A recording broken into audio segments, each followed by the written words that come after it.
Blood Music by Greg Bear. Oh yeah, I'm sure you have probably heard of this one. This is the hard copy that I just recently picked up of this. It's a book club edition. This is a beautiful, amazing, awesome book, and I'm going to tell you about it. This is the copy that I read, the floppy disk, riddled with spelling mistakes actually. So yeah, I don't know. This was a fun one. When I published my first video on this channel, I talked about a 25 book challenge that I embarked on probably 7 months ago now, 8 months ago. And the 4 months prior to that, in the year that I was talking about that I read science fiction, I dabbled here and there in a few things, but I didn't like challenge myself until that challenge. That was stupid. I didn't like throw myself headfirst into like some sci-fi that I wasn't sure about until then, and I wanted to try different authors. So I read everything from Asimov to Heinlein to Clarke to Greg Bear, and for whatever reason, this is the one I started with. I think it just kind of spoke to me a little bit. This wacky cover, I can't tell if it's going to glare off the light, but this wacky cover reminded me of like Yu-Gi-Oh cards that I would collect as a kid, and it just I don't know. The few reviews that I had kind of heard of on YouTube for this one just intrigued me, so I gave it a shot. And yeah, I really enjoyed this book. I think if you haven't read it, you're planning on reading it, you should probably stop and go read it because it's great. But I don't want to spoil anything for you, so yeah, Greg's going to tell you to get lost. Greg tells you to get lost and go read his book. And now I'm going to talk about it. So it's been a while since I've read this. I mean, months now. So bear with me as I kind of recall some of the stuff that happened. But I just remember feeling like the first 80 or so pages, at least, of this copy. So the first however many chapters that is, 9 chapters, 10 chapters or so, that it was following a path that I could kind of predict. Virgil, the main character that we have, is he's a scientist or a chemist, I think, or he's working in a lab, and he's not a likable guy. That's something that always is a little bit risky as an author if you write a character who is not a likable protagonist, where they're like a murky gray, like, I'm not the antagonist, I'm not a bad guy, but I'm your main character and you got to live with me. So we're not really rooting for Virgil because he's just kind of a slob, and he's just kind of, he's not a hard worker, but he's clearly very bright, but he's not applying himself. So the first 9 or 10 chapters, we're reading about how he's created this sentient red blood cell, and he realizes he's on a breakthrough, and so he's like, I gotta do something with this. But the company that he works for, who is it's one of those, I think, it was written in the 80s, I believe, 85, so it's one of those, I think, representing one of those big giant tech corporations or conglomerates that's just like overbearing and secretive and dealing in black ops behind the scenes stuff that's just not, the public never learns about. So there's clearly like a lot of money in this organization, a lot of secrecy, a lot of that kind of stuff, and they don't want anything to do with it.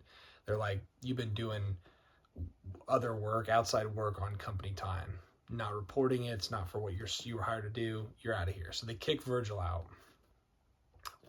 And before he goes, he injects himself with these red blood cells to save them. He's like, I can't lose my work. which like was a really cool scene. He's like trying to smuggle this stuff out. And like what followed is this, I thought was going to be just centered around Virgil's like weird transformation. Like when I first started reading that portion, and I'm like, oh, he's gonna start to morph into like, he's gonna have multiple appendages, and I just pictured this like, you know, nasty creature that it would just come out of this. I mean, that's what the cover gives, right? You know, it's, you're just thinking, oh, something's going on with this guy. Well, when it starts to ramp up, this book starts to ramp up. And that's what I think I loved about the pacing of it. Greg Bear was great. Is great. I'm not sure. Yeah. Anyway, Greg Bear in this story was so well written in the pacing, because it starts fast enough, but it's slow, and it starts to build and starts to build. And then once it like reaches an apex, it crescendos and apexes for a while, like until the end. And so the story doesn't like plateau, and it doesn't dip down. Like there is, until the very last chapter or two, there's no resolution that gets found. It's just a wild ride. And so the amount of like grip that I had on the plot and what was going to happen just became exponentially more exciting, because it got bigger and bigger. It was beyond Virgil, you know. I think once I realized that it was going to extend beyond Virgil, and this was going to be a contagion, a virus kind of situation, a worldwide virus kind of situation, you know, that's when I was like, oh, okay, I see the stakes now. And then the stakes from there got even bigger when it was like consuming people and their memories, and the whole plot line, the whole the character of Susie and her journey through her, like seeing her family in the she goes up in a tower, I remember, and like the weird, like they're not figments of her imagination, because that's what I was wondering if some of this stuff was not real, but no, it's like it's the blood cells like taking over the world, for lack of a better way of saying it. And it just, I think because it was written in a pretty heavy, like there's a lot of scientific terminology, you know, like my dad was a science teacher, and I'm well enough versed in that kind of terminology that some of it I was able to kind of make sense of, but some of it was just like above my head, and I kind of had to either look words up, or I had to just kind of go on context clues and things like that. And I think because of that, it was believable. Like, you know, maybe it's because COVID happened 5 years ago now, which seems like an eternity. That's a whole other thing. But like, I think it's interesting post-COVID reading this, and having gone through a worldwide pandemic, and don't read into the air quotes. I'm just saying, like, everything that came with a virus that was literally around the globe. I think I read it probably way different than I would have when this book came out. And I'm not saying there haven't been other pandemics, but it was just timely, even having been several years removed from COVID. And so I think that this is a timeless work. I think this is one that many can relate to. I just, and it's not very long either. In this hardback, it's barely breaking 200 pages, you know. And so if you haven't read this book, I would highly, highly recommend it. Unfortunately, it's a more uncommon book to find. And so, like, if you find it, I would buy it if it's not absurdly priced. I think this was literally like $5-6 from a half price books. Luckily, I got kind of lucky. This one I found buried underneath a bunch of books at an older shop up north from where I live, and it was like, I found it and I was like, oh, I finally got it, let's go, when I was hunting for it. And so yeah, what I would say is, if you find it, buy it. And if you're at all interested in anything that I just said about it, read it. If you've watched this whole thing, you haven't read it, a lot of it's going to be spoiled for you as far as like big plot points, but I think you'll have a really enjoyable reading experience. I flew through this book and I was just like, it's hard to put down, and it was fun and it was intriguing, and there wasn't much that I disliked. I think it was, if I remember correctly, and I'll get roasted if it's not correct, but I believe it was April, Virgil's mom, who kind of like goes looking for him, and she stumbles upon these two like brothers, I think, and they kind of, that whole plot line sort of fizzles out a little bit. I don't remember a whole lot about that one, and don't remember that resonating much with me, but the different characters and their different like sections along the story helping the plot, the larger plot move forward, is really interesting because you see it from their point of view, and then they end up ultimately dying to the virus or being consumed by it or whatever, and then by the end it's like almost like this ominously happy ending. Like I think the last chapter it was Susie, and she like, I'm not gonna like flip through this or whatever, but what is the very last few lines literally say in the, I think if I remember right, the bolded text was the blood cells talking, which was also really cool. Nothing is lost, nothing is forgotten. It was in the blood, the flesh, and now it is forever. So like that whole idea of, what is that? Ancestral, like the passing of stuff down the bloodlines, like his exploration into like that kind of phenomenon is so cool, because I didn't really know much about that, and I still don't really know much about that whole concept, and if there's any proof to back it up, or if there's science behind it. But I just think that because it's such a blood, we all have blood in our bodies, we all have these organic things going on in all of us. It's such a universal concept that we can all gravitate to. I think that's what was really cutting right through everything.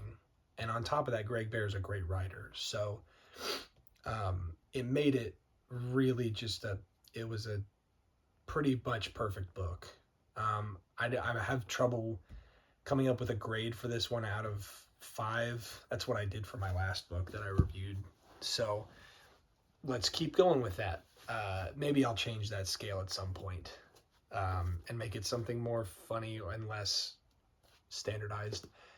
But I would say this is like a 4.8, 4.9 out of 5.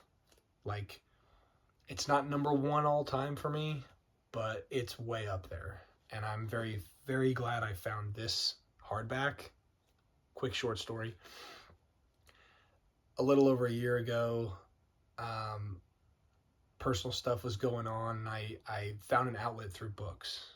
I found Book Pill's channel and a few others on YouTube, and I've always been a reader, and I write for a living actually, and so I just like I had this rekindling of buying books and reading books, and went to a Half Price Books near me, and I found this hardback, this like exact edition, and I was like, oh, I need to buy that.